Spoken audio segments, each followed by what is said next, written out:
और टैरिफ विवाद के बीच पीएम मोदी का बड़ा बयान सामने आया है। किसानों का हित सबसे बड़ी प्राथमिकता है और उनके हित से समझौता नहीं करेंगे। मुझे पता है व्यक्तिगत रूप से कीमत चुकानी पड़ेगी। एमएस स्वामीनाथन सम्मेलन में प्रधानमंत्री नरेंद्र मोदी ने ये बातें कही हैं।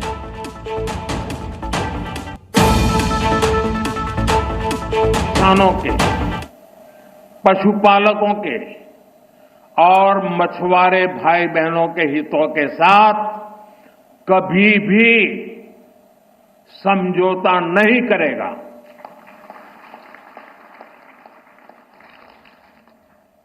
और मैं जानता हूं व्यक्तिगत रूप से मुझे बहुत बड़ी कीमत चुकानी पड़ेगी, लेकिन मैं इसके लिए तैयार हूं। मेरे देश के किसानों के लिए, मेरे देश के मछुआरों के लिए, मेरे देश के पशुपालकों के लिए आज भारत तैयार है।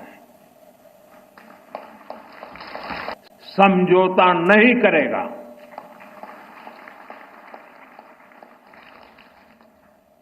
और मैं जानता हूं व्यक्तिगत रूप से मुझे बहुत बड़ी कीमत चुकानी पड़ेगी, लेकिन मैं इसके लिए तैयार हूं।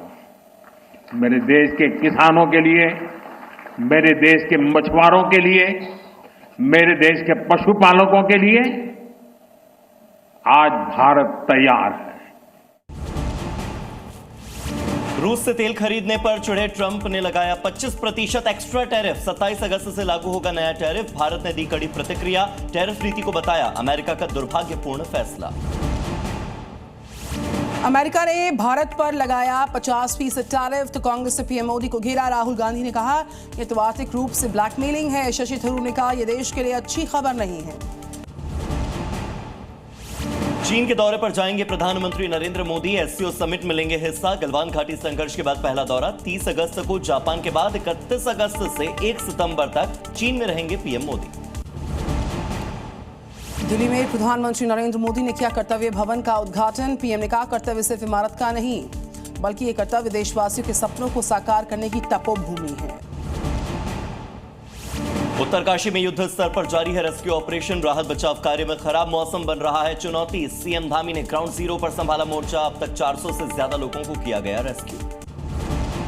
प्रधानमंत्री के बाद सीएम योगी आदित्यनाथ ने की बड़ी अपील। सीएम योगी बोले रक्षाबंधन आने वाले सारे त्योहारों के मौके पर स्वदेशी उत्पादों को प्राथमिकता दीजिए। दिल्ली के लाजपत नगर में शालीमार टेक्सटाइल्स में ताबड़तोड़ छापेमारी से हड़कंप मचा। बड़े आतंकी फंडिंग नेटवर्क का हुआ खुलासा। लश्कर के ठिकानों को निशाना बनाकर किए गए विस्फोटक अभियान में 2 गिरफ्तार। गुजरात एटीएस के एक्शन में गिरफ्तार। शमा परवीन मामले में कई बड़े खुलासे। जांच रिपोर्ट में भारत में हिंसा भड़काने वाले भाषण का जिक्र शामिल है। हिंदू समुदाय और नेताओं को भी निशाना बनाने का जिक्र है। अनाथ बच्चों के शिक्षा के अधिकार को लेकर सुप्रीम कोर्ट का बड़ा निर्णय। सुप्रीम कोर्ट ने सभी राज्यों को जारी किया निर्देश। कहा अनाथ बच्चों के शिक्षा के अधिकार अधिनियम के तहत प्रवेश सुनिश्चित किए जाएं। और जी न्यूज को मिला 11वें बीसीएस का रत्न सम्मान। 3 कैटेगरी में सम्मान पाकर विजेता बनी Zee News. Most popular channel, most favourite show DNA और ऑपरेशन सिंदूर पर बेस्ट कवरेज अवार्ड चैनल को मिला है।